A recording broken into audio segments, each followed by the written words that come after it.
Thank you so much for inviting me to do this. I'm absolutely delighted to be part of this automotive meetup. There's been so many incredible speakers so far today that I'm absolutely honoured to be part of these conversations.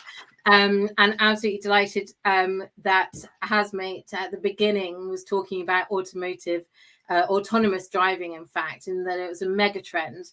And we believe that at Zenzic. So I'm very pleased to hear it validated in other conversations as well.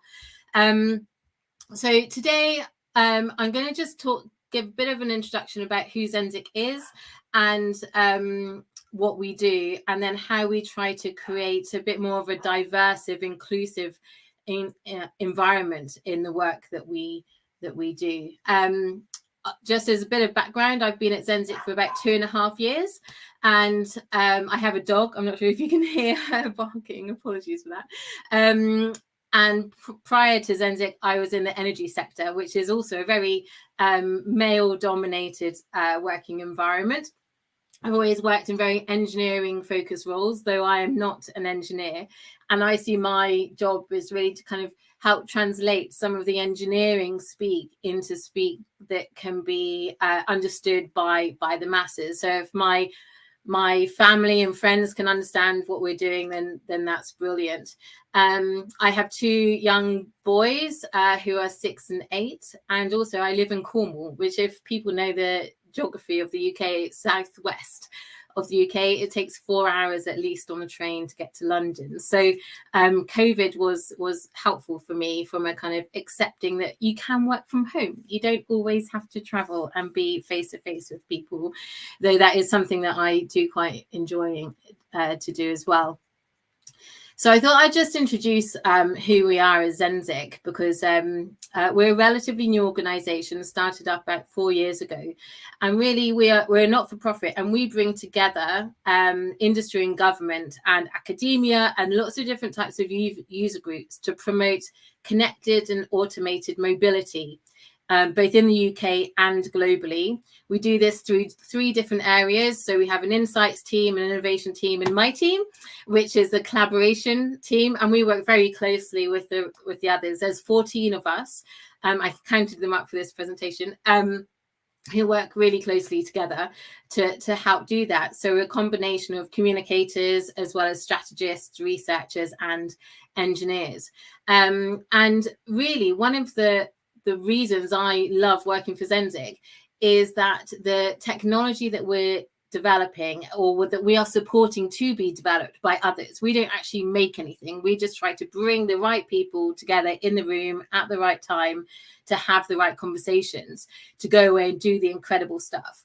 One of the reasons that I love working for Zenzic are the benefits of the technology that we are creating. So there are environmental benefits from a net zero perspective, and there are a lot of societal benefits as well, helping with the whole levelling up agenda. That's a big kind of buzzword in the UK, but also so wider. And these are some of the benefits. And just to go into some of the detail here. So from a kind of safety perspective, nobody expects to have a car crash, let's face it. But the technology that we're helping to develop will make our roads safer. They'll make it safer for you, for me, for older people, for children. They'll make the roads safer, not just from a fatality perspective, but from a critical injury perspective, which will have a lot of benefits for the health service, as well as the job market, as well as our own individual lives. Let's face it. So, that to me is really, really fundamental. Productivity, yep, great. We won't be stuck in car traffic jams if there's not as many crashes, which is really good. And maybe we can make those times when we are driving more productive. But for me, it's also about making them more enjoyable and less stressful too, especially if you're driving in the rain at night, or if you have 2 young children in the back screaming and shouting and wanting to do different things and have more snacks. So it's about making those driving hours on the road more enjoyable. And actually, fundamentally, it's for me, one of the key things is the access to transport. 49%, it says there 49% of disabled people say mobility is an absolute issue. But I think it is more than that. As we do definitely need to make sure that those people with mobility issues can access the transport system, but it's bringing mobility options to people who live in rural communities, where bus networks are few and far between. Where I live in Cornwall is a place called Newquay. It's one of Cornwall's biggest towns, but the public transport network here is very, very bad, which means that almost every household has to have at least one car, if not two, and that's a significant cost on the family budget, and from an environmental perspective isn't ideal either. So how can we create more better, more inclusive transport systems to people that give them opportunities to not just go to work, but go and visit friends or family, or go to a different town in an easy, cheap way? But also, it's not just rural. It's I remember going to London by myself when my 8-year-old was about 8 weeks old, and he was in the buggy, and I was on the Jubilee line, and the lift was out. So how was I going to get his buggy up the escalators by myself? And fortunately, a really nice person who was working on the tube helped me out. But what if that person wasn't available? So it's trying to get that access to transport is really, really important for people who have mobility issues, but for everybody as well. And we believe that having transport systems that are better connected through different connectivity issues and have automated processes included is part of that solution. I was recently at ITS World Congress. I was invited to be part of the rapporteur group there by a lovely chap called Eric Sampson, who is one of the great ambassadors for inclusivity and diversity within the automotive and mobility sector. He's brilliant. And I was working on a piece of the report with a woman called Carla Jakeman from Innovate UK, and a lady called Shushma from ACOM in the States. And the three of us did the report together. And one part of my report was to look to see what was happening in Japan, and it's particularly in the rural communities there. And they, through the Japanese government investment, they had created a much more of a vibrant community within a village by providing a connected transport system around the village that brought people in who were elderly, they couldn't drive anymore, their family probably moved to the city to get jobs and things, and they were feeling really, really isolated. But by providing this autonomous shuttle to go around the village, that really helped. And then the additional benefit was that it actually encouraged people who are growing produce to bring that produce to market and to sell. So it made the local kind of farmers market a much more vibrant, inclusive, good community centre, which was really great as well. So I think they're the benefits of CAM, which and there's many, many others, but unfortunately I don't have time to go into all of them right now. But they're kind of the reasons I get up and come to work every day. And specifically, I wanted to talk about one of the pieces of work that we run at Zenzic, and almost ask for your help in this as well, please. So we are in the third year of our CAM Scale Up program, where we at Zenzic get the great honour of selecting through a judging process a small number of CAM scale-ups based in the UK, and we invest in them to do some verification, validation of their products, testing in CAM Testbed UK. And so far year one we had 5 SMEs, year 2 we had 6, and now we have 7 going through that process. But I'm very, very disappointed that of all of those SMEs, there was only 1 female leader. in them, and there were very few females on their project teams there. And we work with Plug and Play, which is a great organization, and we are trying to include more women in those project teams within those companies and those SMEs, because we feel that unless the voice of the users of this technology, which hopefully is going to be all of us and many, many others, is going to be, unless that voice is in the development of those products, we aren't going to get the solutions that we need for the best serving for the whole of society.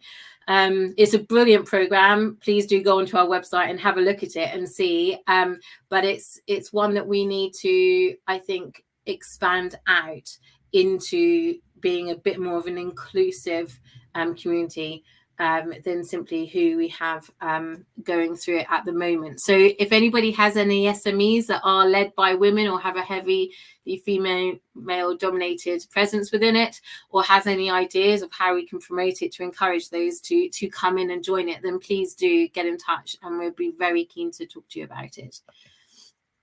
This is CAM Testbed UK, which is where they do their testing, which is part of the community of CAM that we work very closely with. Unsurprisingly, very male dominated, but we are seeing slowly but surely more women coming through that, and more diversity. As many of the other speakers have said, it's not just about women, but I appreciate today is about females within the automotive sector. So they're the other projects that we run as well, which I thought was just worth sharing in case others had projects that were similar, that we could. What we do at Zenzic is try to bring different organizations together to talk about these different activities. So, for example, cyber resilience or safety case frameworks, how to make vehicles in a way that supports women. As part of CAM Testbed UK, one of the organizations is the Transport Research Lab, TRL, and they've done some amazing work looking at how women's body responds differently in a crash than a man's body will respond. And they were the first people to redesign, or they claim to redesign a car that is inclusive of a woman's physique when there's a crash. But also through things like designing buses so that women who are typically shorter than men can also be bus drivers, as well as your 6'2" man. So it's about how to include an inclusive road network. Another piece of work that we do at Zenzic is our CAM roadmap. This is our previous one, but we are now looking to, or now in the process of updating it to 2035, and we are running a number of different workshops looking at what has changed since we did the first one, and what we need to include. And a lot has changed, let's face it. We've just been through a massive global pandemic that we've never really seen before, and we're also having at least a national financial constraint too. So within the roadmap is very much a kind of, we try to look at the engineering side, but also the human side of it. What are the services, what are the personal mobility solutions and things like that, and how can we help inform legislation makers and decision makers, as well as businesses and local councils and others, into what they might need to consider going forward in that. So this is just an example of a lot of the different people that we work with. We couldn't put them all on one page, but we thought it was worth adding a huge number of those that we engage with, and we'd love to work with all of you as well. And then I just thought I'd add a little bit about Zenzic's approach to diversity. So within the team, I said earlier, within the team we've got 14 people. There are 5 men in that team. There are 8 women and 1 non-binary person. Of the 5 of the leadership team, there's Mark, who's our director. there's a chap called Francis who is our insights lead, and that does cause a lot of confusion, the fact that he's also called Francis. And then we have Philip, who's our innovation lead, and then the others fall amongst them. In my team, I have 1 non-binary, 2 females, and 1 male. Within the Zenzic team, we have 6 people born overseas, and we also have 4 people who are not Caucasian or white as well. So I think we have we're quite proud of the diversity amongst our team. From a social economic background, we're quite diverse as well, which is good. And geographically, within the UK, we're quite diverse, from Liverpool to Cornwall, and London and the Midlands mainly. So I think we are trying to lead as much as possible from a team point of view. But on conferences, we get asked to speak at a lot of different conferences, and we refuse. So if Mark, for example, the director, gets asked, he will refuse to speak at a conference unless there is a diverse panel or diverse day. I mean, the number of times that I've been asked to join a panel, I think because I am a woman. I mean, I'm pretty good at my job, I hope to say, but I don't just want to be there because I'm making up the diversity tick box type thing. But you know, we refuse to do that. When we run our own conference, for example, which is what we call Innovation Day 2023, and it's on the 15th of March next year, we work very, very hard to make sure that the people that you see on the stage are as diverse as possible. And we are also this year including people from an organization called the Curiosity Box, who I'm very, very happy to name check. Renee is amazing. And she and her team go into schools and try to make STEM or STEMmer as exciting and interesting as possible for everybody within the school, to help that kind of feeder system going up, that we have more young girls and then younger women going up through into universities and beyond into the workforce. User group engagement. Part of my team is about collaboration. And so we go out and we talk to different user groups, especially vulnerable user groups of the road, so that we understand what it's like. So it's not just my experience of using the road, but others. And I'll talk about a report shortly, which goes into amazing detail. Not our report, but it's an amazing report. And then we also host lots of workshops. So we host workshops on safety, on that roadmap that I mentioned, on a whole variety of things. And where possible, we try to make sure the invitee list is as inclusive as possible. We have a list of women, and again, going back to our conferences and our Innovation Day, we actually have a list of women that we use to try to make sure that we have a different voice coming through that group, because we know a lot of men that can talk, but it's trying to identify the women and giving them the opportunity to kind of step up and use it as a platform. So this is a report that I just mentioned, and I really would encourage everybody to go and have a read of this. It was commissioned by Carla Jakeman, who I mentioned before, from Innovate UK, and the Transport Technology Forum produced it. And it's really looking at it from the user's perspective, as opposed to from the engineering perspective. And I think sometimes when we talk about mobility, we forget about the actual users of what it's like. So I hope that's okay. And then just finally, there's my email. Please do get in touch. And I really think and Michelle Obama, obviously, you know, you don't get much further than her, but you know, I think it's no country, but also no community and no business can ever really flourish if it doesn't take on board the female agenda as well as others. So I hope that's been of interest to people, and yeah, I hope to have any questions, or if there's time, apologies, and maybe pick up with people via LinkedIn or via email.